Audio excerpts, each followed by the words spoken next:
7 points. Quick 7 points. Soyud also starting the second with 2 points. Daniel Atienza. Now, this man has a great story. Soyud, wow! Dati kasi very dominant yung American way, right? Which is a lot of 1-1 palakasan. You know, using a lot of your athletic ability. International basketball has definitely changed. Ball movement, di ba? Even in 3-point shooting. Dati, what? 6-7 attempts in one game. Okay na yun. Maybe 10 maximum. Now, teams are looking at 12 to 14. So it's been a 9-1 or 9-2 rather run dito sa ating second quarter. Well, Asista says, let me take care of that. We were partnered with him covering a Pheonix game, and sabi niya, Coach Amay kasi si Clarino hitting that shot. 33 to 27. Azul loses it. Ng batak on the run. Alam previous game, itong si Raul Soyud and Raymar Jose almost came into blocks. Yeah. Tsaka sobrang fit nito ni game. Muyang, tinabilang yung depensa ni Corcoran. Usually off-season, they love, spending time with family. Garcia, initiating the horns action. Lalata swings it to Alejandro. Bibitaw si JJ, that's a 3! Lalata na wala sa kanya yung bola.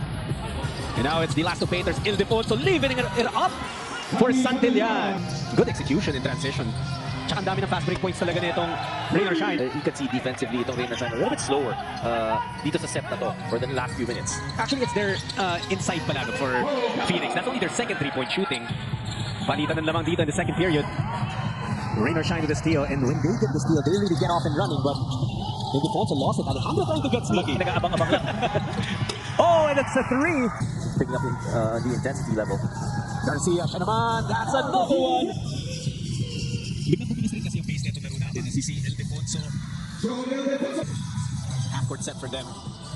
Azul, mamuyak went under and he paid the price. Nothing there. Rain or Shine on the counter. Santillan naman ang susubok and he gets the 3. Ildefonso goes in, nothing there. Ponferrada, clobbered underneath. Nagawa pa ng paraan ni Joel. Tumitira naman sa taas or sa labas yung big man nila. Bodies on the floor. Alejandro wide open for the 3. Just how quick is Mamuya. Alejandro!